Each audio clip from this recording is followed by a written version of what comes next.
دویمه مسه چې نقل لا مسأله الجوربین ده. ما په مقدمه کې ویل چې د سلف رائے دا وه د صحابه کرامو چې دا په مصنف د عبدالرزاق کې، مصنف د ابن ابي شیبه کې، المحلى بالآثار کې، د دې کتابونو د مطالعې نه دا خبره معلومیږي چې د صحابو په زمانه کې څنګه چې په موضوع باندې مسه کېدله همدغه شان په جرابو باندې مسه کېدله.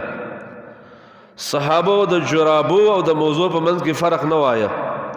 چې دا دواړه یو شی دی. هغه حدیث دلیل په دې باندې چې ترمذی راوړی دی، حسن حدیث دی، امام ابو داود راوړی دی، په سننو کې تقریبا په ټولو کتابونو کې دا حدیث دی.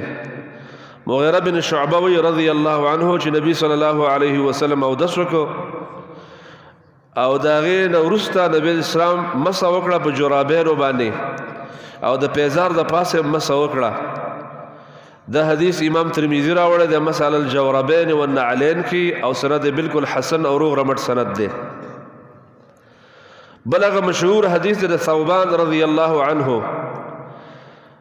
صحابه تلي یو قافله تلي و صحرا ته د جهاد په نیت باندې، داغه طرف ته صحابه کله واپس شو نبی صلی الله علیه وسلم ته شکایت وکړو چې ډیره سخت یخنی و او یخنی کې زموږ خپې ډېرې خراب شو. نبی صلی الله علیه وسلم ته وفرمایل چې تاسو مسه ولې نه کوله په تساخین باندې. تساخین په عربی کې هغه شی ته ویل کېږي چې کوم شی خپه ګرمۍ هغې ته تساخین ویل کېږي.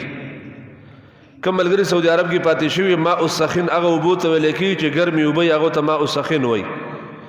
هر هغه شی چې خپه ګرمۍ، که دا د نیلون نه جوړي، که دا د تار نه جوړي، که دا د پلسټک نه جوړ شوی، که دا د څرمنې نه جوړي، که دا د وړۍ نه جوړي، دې ټولو ته جرابه هم ویلی کېږي او دې ته موزه هم ویلی کېږي، دواړه یو شی دي. نو نبی صاحب امر وکړو تاسو په پټکو باندې مسح کولی او په جرابه باندې به تاسو مسح کولی، کوم شی چې د ګرمۍ دی په دې به تاسو مسح کولی. تمام د لغت کتابونو ته ګوري، په لغت کتابونو کې د جرابو تعریف هم دغه راغلی کوم چې د موضوع تعریف دی چې دا د کپړه ده او د خپې نه تاولی کېږي. لفافة الرجل، هر هغه لفافه چې د خپې نه تاولی کېږي هغې ته په عربي کې جورب وایي، هغې ته جرابه وایي.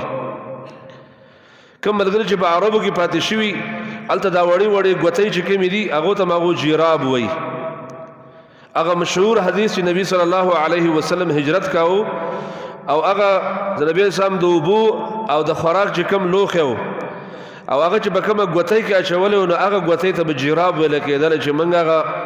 د خوراک څښاک چې کوم ستوان و کومې اوبه وي دا موږ په جراب کې واچولې نبی صلی الله علیه وسلم دپاره. دا نسایي عامو کتابونو کې دا روایت دی.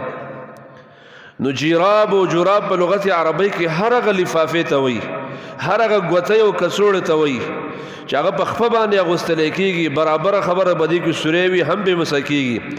برابره خبره ده که یو ګوته ته ښکاری هم پې مسح کېږي، پونده پکې ښکاری هم پې مسح کېږي.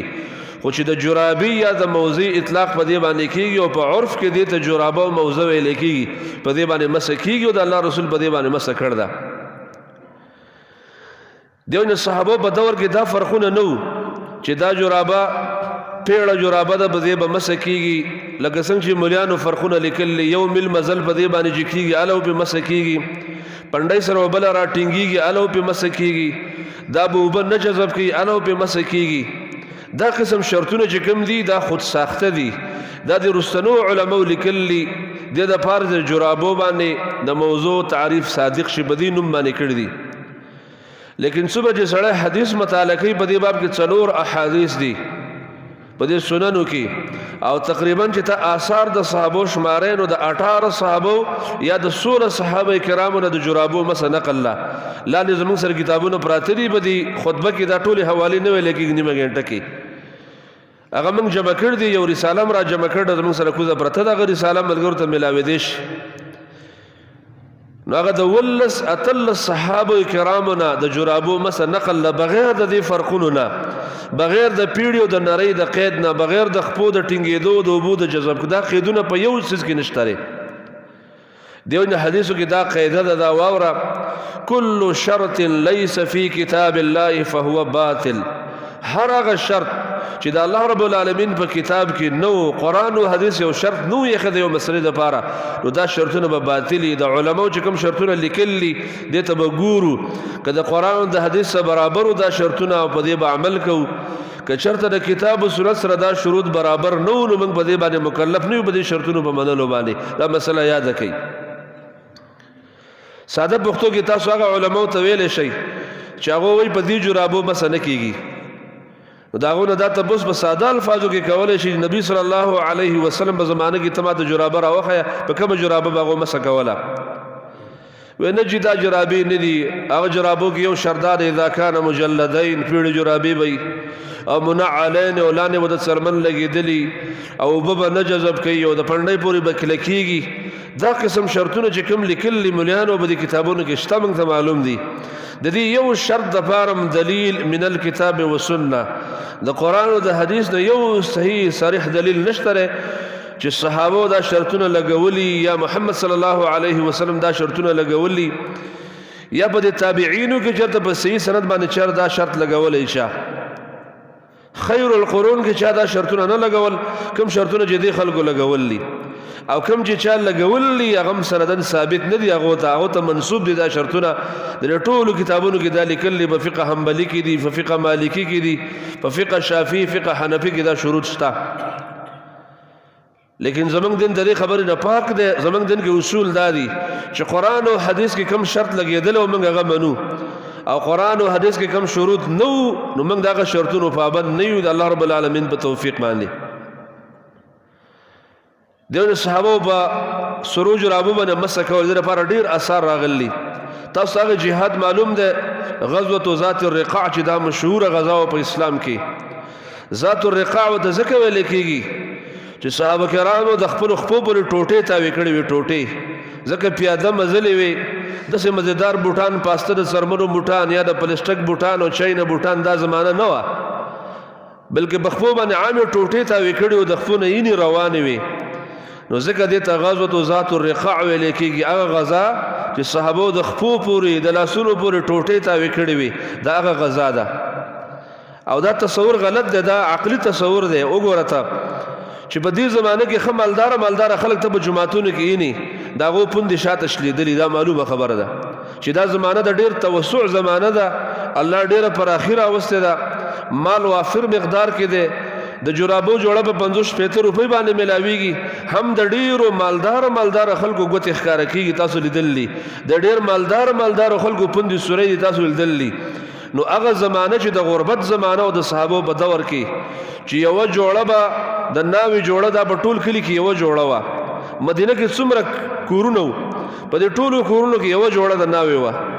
چې دا پکې لږه ښه جوړه وه نو ټولو علاقه کې به دا یوه جوړه ګرځېدله او ناوې به اغوستله او بیا به واپس د عایشې کور ته راتلله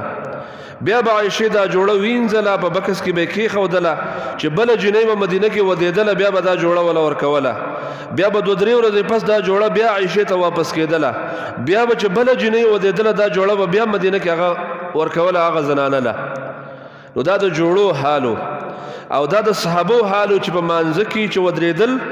نو زنانو ته دا امر شوی و چې تاسو سجدې نه سر مه پورته کوئ ځکه دا سړي چې په سجده باندې پراته نو شاته لنګې کمزوره د عورت ښکاره کېږي نو زنانو به سر وروسته پورته کو سړو به مخکې پورته کو دا حدیث صحیح بخاري کې راغلی دی دې نه ته د کپړو اندازه ولګوه دې نه ته د کپړو اندازه ولګوه چې صحابه چې یو بل پسې به کېناستل داسې به نه کېناستل لکه دا موږ چې ناست یو عام درس کې به د یو بل پسې کېناستل دې دپاره چې لنګونه کمزوري عورتونه ښکاره کېدل نو یو بل نه به عورت پناه کوو یو بل سره به جوخ کېناستل او شاته مخې ته یو بل ته به کېناستل او دې نه ته اندازه ولګوه د صحابه په زمانه کې د کپړو قلت چې سړی به یوه جوړه کپړه وه چې هغه به یینځله سړی به دننه کور کې ناستو کمره کې به دننه ناستو چې هغه جوړه به بار غرمو ته وچه هغه به واغوسته میلمانو ته به بهر ته وت د یوې جوړې دا حالو نو دې نه ته اندازه ولګو د جوړو د کپړو معیار په هغه زمانه کې نو دا کم مولا داسې ویلی شي نه په هغه زمانه کې جرابې سوری نه وي په دې زمانه کې د ډېرو مسلمانانو جرابې سوری دي